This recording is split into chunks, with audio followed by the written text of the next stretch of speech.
Demand and capacity management. यहाँ पे बात हो रही है कि किस तरीके से जो सर्विस प्रोवाइडर होता है वो कस्टमर की डिमांड को मैनेज करेगा और डिमांड के अकॉर्डिंग अपनी कैपेसिटी को, यानी कि अपने लेबर को, अपने इक्विपमेंट को, अपने जो भी वहाँ पे ऑपरेशंस होते हैं उसको किस तरीके से मैनेज करेगा। तो that is demand and capacity management, यानी कि कितनी डिमांड आ रही है उसकी अकॉर्डिंग जो है आपके यहाँ पे कितना लेबर है, आपके यहाँ पे क्या रिसोर्सेज है, उसको आप कैसे मैनेज कर रहे हो। क्लियर। तो डिमांड मैनेजमेंट क्या हो गया? Focused effort to estimate and manage customer demand. तो यहाँ पे किस पे फोकस किया जा रहा है कि हम एस्टिमेट कर सकें कि हमारे पास क्या डिमांड आ सकती है और उसको हमें कैसे मैनेज करना है। अब सपोज कि कोई रेस्टोरेंट है, तो नॉर्मली होता क्या है कि वीकेंड पे, फ्राइडे सैटरडे संडे पे क्या होता है कि रेस्टोरेंट पे लोग बाहर खाना खाने जाते हैं, या फिर कोई फेस्टिवल आ गया तो उस केस में जो है किसी शॉप पे या फिर किसी रेस्टोरेंट में लोग खाना खाने जाते हैं, फिर मूवी हॉल में खासकर जो है वीकेंड पे जो है मूवी देखने जाते हैं। तो यहाँ पे जो सर्विस प्रोवाइडर है वो क्या करता है, पहले से ही एस्टिमेट कर लेता है कि हाँ फ्राइडे सैटरडे संडे को हमारे यहाँ पे भीड़ ज़्यादा होने वाली है, कस्टमर की डिमांड ज़्यादा आने वाली है, तो वो उसके अकॉर्डिंग जो है अपने यहाँ पे प्लानिंग कर लेता है कि उस डिमांड को कैसे वो मैनेज करेगा। और उस डिमांड को मैनेज करने के लिए क्या मैनेज करना पड़ता है? कैपेसिटी।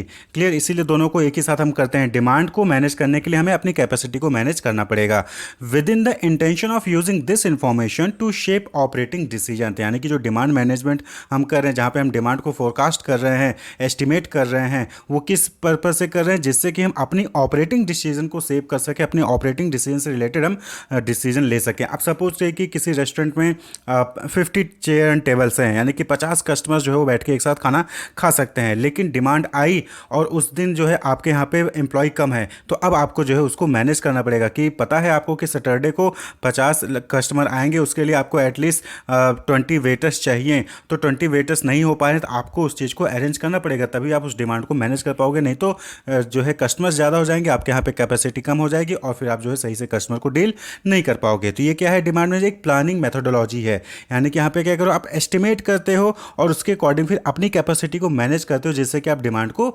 मैनेज कर सको, जिससे कि आप प्रॉफिट अर्न कर सको। क्लियर। तो प्लानिंग मेथोडोलॉजी है। तो डिमांड फोरकास्टिंग मेथड आपने पढ़ा होगा, डिफरेंट डिफरेंट टेक्निक्स हैं, मार्केटिंग में भी जो है आपने पढ़ा है, मैनेजल इकोनॉमिक्स में ही पढ़ा है। तो वही सारी टेक्निक का यूज़ करके यहाँ पे क्या है कि एस्टिमेट किया जाता है।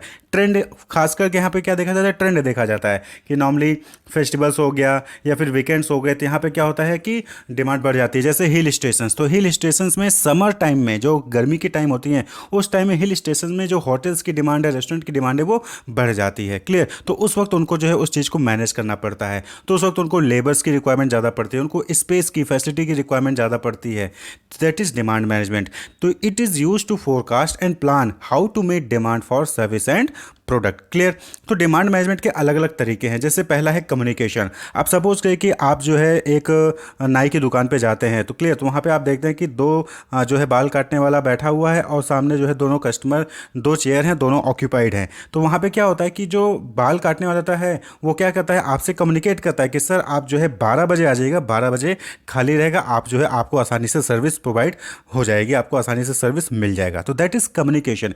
यहाँ पे आपने क्या किया? कस्टमर की डिमांड को मैनेज किया। कस्टमर आया आपके यहाँ पे, उसने बोला, उसने आपसे डिमांड किया, लेकिन आप जो है फुली ऑक्यूपाइड थे, तो आपने क्या किया? उसको कम्युनिकेट किया कि सर आप 12 बजे आ जाएंगे तो आपको जो है सर्विस मिल जाएगी। तो दैट इज कम्युनिकेशन। तो आपने डिमांड को मैनेज किया। Advertising and sales promotion. यहाँ पे आप जो है, आप सपोज करें कि आपकी कैपेसिटी है 300 की, रेस्टोरेंट है वहाँ पे 300 की कैपेसिटी है, लेकिन आपके पास जो है वहाँ पे कस्टमर्स उतने नहीं आ पा रहे हैं, तो यहाँ पे यानी कि आपकी डिमांड कम हो जा रही है और कैपेसिटी आपकी ज़्यादा है। तो इस केस में भी आपको मैनेज करना होगा। तो आप क्या करोगे? एडवर्टाइजमेंट करोगे, सेल्स प्रमोशन करोगे, अपनी टाइमिंग और लोकेशन को भी मॉडिफाई करोगे, या फिर अपने प्राइस को एडजस्ट करोगे। तो ये डिफरेंट मेथड्स है जिसके जरिए जो है आप अपनी डिमांड को मैनेज कर सकते हो। ज़्यादा है तो उसको जो है यूटिलाइज कर सकते हो, कम है तो उसको जो है बढ़ा सकते हो। क्लियर। और इसी डिमांड पे क्या डिपेंड करता है? कैपेसिटी मैनेजमेंट डिपेंड करता है, यानी कि क्या डिमांड है उसके अकॉर्डिंग जो है आपको अपनी कैपेसिटी, यानी कि अपना टाइम, अपना लेबर, अपना इक्विपमेंट जो है, आपको अपनी फैसिलिटीज़ जो है आपको मैनेज करनी पड़ती है।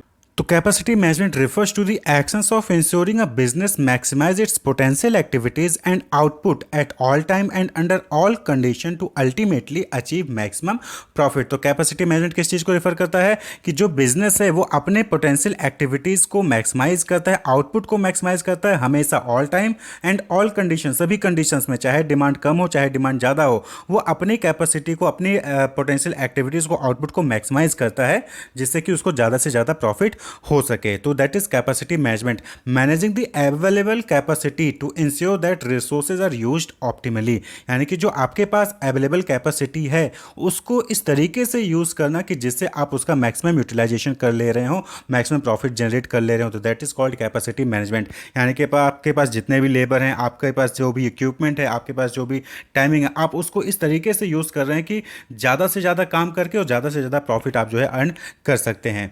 तो कैपेसिटी को मैनेज करने के लिए कुछ कंस्ट्रेंट होते हैं, यानी कि रुकावटें होती हैं जिसकी वजह से आप कैपेसिटी को यूटिलाइज नहीं कर सकते, कैपेसिटी को मैनेज नहीं कर सकते, या फिर ऑप्टिमली जो है अपने कैपेसिटी को, रिसोर्सेज को यूज़ नहीं कर सकते। अब सपोज करिए कि आपके यहाँ पे बैठने के लिए 300 चेयर हैं, कस्टमर भी आपके पास 300 आ गए, लेकिन उनको सर्व करने के लिए आपके पास लेबर नहीं है, तो दैट इज़ लेबर कंस्ट्रेंट। इसी तरीके से टाइम ओवर हो गया, टाइम कंस्ट्रेंट। इक्विपमेंट नहीं है तो इक्विपमेंट कंस्ट्रेंट। यानी कि डिफरेंट डिफरेंट कंस्ट्रेंट्स आ जाते हैं, रुकावटें आ जाती हैं जिसकी वजह से आप अपनी कैपेसिटी को मैनेज नहीं कर पाते हो। तो कैपेसिटी मैनेजमेंट में इसी पे फोकस किया जाता है कि किस तरीके से जो कंस्ट्रेंट है ना, इनको रिमूव किया जाए जिससे कि हम अपनी पूरी कैपेसिटी को यूटिलाइज कर सकें। 300 बैठने के लिए हैं, लेकिन फिर भी आप 300 को जो है खाना नहीं खिला सकते। क्यों? क्योंकि आपके पास लेबर नहीं है, आपके पास रॉ मटेरियल्स नहीं है, आपके पास इक्विपमेंट नहीं है। तो इसकी वजह से जो है रुकावटें आ जाती हैं, और इसी को मैनेज करना ही कैपेसिटी मैनेजमेंट कहलाता है। तो कैपेसिटी मैनेज करने के लिए अलग अलग प्लानिंग होते हैं, that is type of capacity planning. तो इसमें कुछ स्ट्रेटजीज होती हैं, जैसे पहला है लीड स्ट्रेटजी। लीड स्ट्रेटजी यहाँ पे क्या होता है कि capacity added due to anticipation of increase in demand. अब आपको पता है कि सैटरडे को आपकी कैपेसिटी 300 सीटिंग की है, आपके यहाँ पे सैटरडे को और संडे को 300 लोग आ सकते हैं। तो आप क्या करते हो कि इस चीज़ को एंटिसिपेट कर लेते हो पहले से ही, और आपने क्या किया कि जो भी इक्विपमेंट्स चाहिए होते हैं 300 कस्टमर को डील करने के लिए, जो भी जितने भी वेटर चाहिए 300 कस्टमर को डील करने के लिए, जितने भी आपके पास रॉ मटेरियल फिर यूटेंसिल्स चाहिए, आपने उसको पहले से ही अरेंज कर लिया। तो दैट इज लीड स्ट्रेटजी, यानी कि आप लीड कर रहे हो, डिमांड आने से पहले आपने अपनी कैपेसिटी को प्लान कर लिया। क्लियर? दूसरा है लैग स्ट्रेटजी। लैग यानी कि आप बिहाइंड रह जाते हो, आपके पास जो भी आपकी पूरी कैपेसिटी थी वो पूरा यूटिलाइजेशन हो रहा है, लेकिन डिमांड आ जाती है, तो आप क्या कहते हो उसके बाद फिर आप जो है उसमें ऐड ऑन करते हो। तो that is lag strategy. When company is running at maximum capacity and demand rises then capacity is added.